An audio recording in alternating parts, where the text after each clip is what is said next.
नमस्कार मंडळी, मी गायत्री स्वामी आणि बातमी मागची बातमी या विशेष कार्यक्रमात आपलं स्वागत आहे. जिथे आजच्या 3 महत्वाच्या बातम्या, यात राम मंदिराच्या दानपेटीत चोरी, संजय राऊत यांचे वक्तव्य, यावेळेसचा फिफा सगळ्यात हटके आणि सगळ्यात हायटेक. थोडक्यात जाणून घ्या सगळी माहिती. राष्ट्रवादी काँग्रेस शरद पवार गट काँग्रेसमध्ये विलीन होणार काय? या बातम्यांच्या मागचं राजकारण, समाजकारण आणि अर्थकारणाचा लेखाजोगा यात मांडलाय. यामुळे आता वरवरची बातमी नाही तर बातमी मागची बातमी जाणून घ्या. बाबा खूप बोर होतंय, काहीतरी नवीन फ्रेश ऑर्डर करा ना. माझ्याकडे एक सरप्राईज आहे. गोकुळचा आस्वाद परंपरेचा, गोकुळ आईस्क्रीम सोबती प्रत्येक क्षणाचा. गोकुळ आईस्क्रीम. बातमी आहे राम मंदिराच्या दानपेटीत चोरी, संजय राऊत यांचे वक्तव्य. अयोध्येतील भव्य राम मंदिराच्या दानपेटीतून 5 कोटी रुपयांहून अधिक रकमेची चोरी झाली आहे. या प्रकरणावरून शिवसेना ठाकरे गटाचे नेते खासदार संजय राऊत यांनी मोदींवरती निशाणा साधला आहे. ते नक्की काय म्हणाले हे जाणून घेऊयात. राम मंदिराच्या दानपेटीतून 5 करोडपेक्षा जास्त पैशांची चोरी झाली आहे. ज्या राम मंदिरासाठी नरेंद्र मोदी यांनी तपश्चर्या केली, मंदिरात 12 दिवस जाऊन व्रत केलं, पूर्ण जगाला बोलवून सोहळ्याचा इव्हेंट केला. उत्तर प्रदेशमध्ये, दिल्लीमध्ये तुमचं सरकार असताना राम मंदिरात चोरी होते. याचा अर्थ राम अयोध्येतच सुरक्षित नाही. आतंकवादी राम मंदिरावर हल्ला करतील असं सांगून लोकांमध्ये भीतीचं वातावरण निर्माण करता. पण आज राम मंदिराच्या दानपेटीतून 5 करोडपेक्षा जास्त रुपये चोरले जात असतील तर त्याला जबाबदार तुमचं सरकार आहे. सीसीटीव्ही फुटेजमध्ये ते दिसत आहे. पण सीसीटीव्ही फुटेज चोरी झालं. तुम्ही ईव्हीएम चोरी करता, वोट चोरी करता, सीट चोरी करता, रामाच्या दानपेटीतही चोरी करता असं म्हणत उत्तर प्रदेश आणि केंद्र सरकारवर टीकास्त्र सोडले. तर दुसरीकडे भाजप नेते बृजभूषण सिंह यांनी या प्रकरणावर म्हणाले की जर मी सत्य बोललो तर मोठ्या अडचणीत येईल. ते खूप मोठे लोक आहेत. सध्या माझ्यात खरे बोलण्याची हिंमत नाही.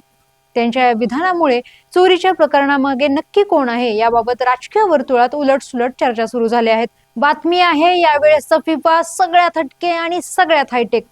48 देश, AI तंत्रज्ञान आणि अब्जावधी डॉलर्सचा खर्च. यंदाचा विश्वचषक सर्वात महागडा. सध्या सुरू असलेला फिफा विश्वचषक 2026 हा केवळ क्रीडा स्पर्धा नसून इतिहासातील सर्वात मोठा आणि प्रगत तंत्रज्ञानाचा महाकुंभ ठरला आहे. अमेरिका, कॅनडा आणि मेक्सिकोमध्ये खेळवल्या जाणाऱ्या विश्वचषकात यंदा 32 ऐवजी तब्बल 48 देश उतरले असून एकूण 104 सामने आणि एक ऐतिहासिक राऊंड ऑफ 32 फेरी पाहायला मिळणार आहे.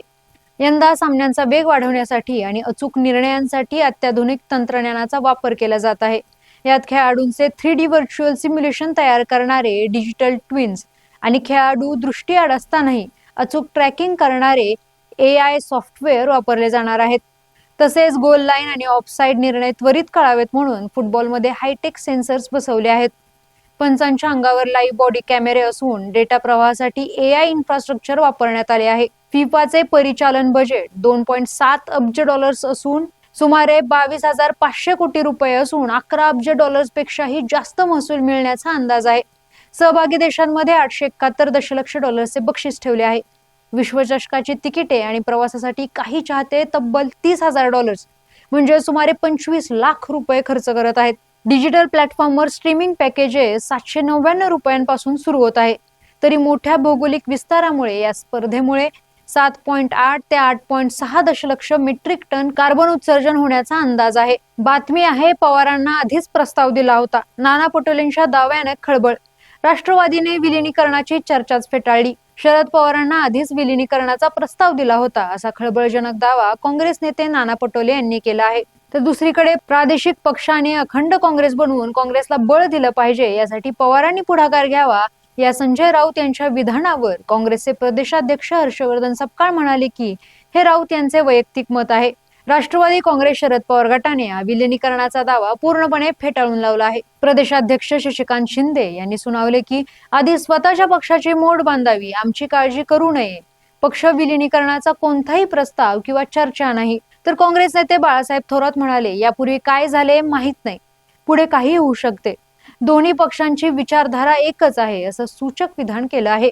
काँग्रेस हे बुडते जहाज आहे, त्यात कोणी पाय ठेवेल अशी शक्यता वाटत नाही. त्यामुळे कोणीही विलिनीकरण करणार नाही असा टोला मुख्यमंत्री देवेंद्र फडणवीसांनी लगावला. अवघ्या 2 दिवसांपूर्वी राष्ट्रवादी काँग्रेसचा 27वा वर्धापन दिवस दिमाखात पार पडला. पक्षाची दिशा आणि धोरणांवर यात चर्चा झाली. पण अचानक विलिनीकरणाच्या चर्चांमुळे राष्ट्रवादी काँग्रेस शरद पवार गटाच्या कार्यकर्त्यांमध्ये संभ्रमाचं वातावरण आहे. धन्यवाद आणि पाहत रहा सकलम.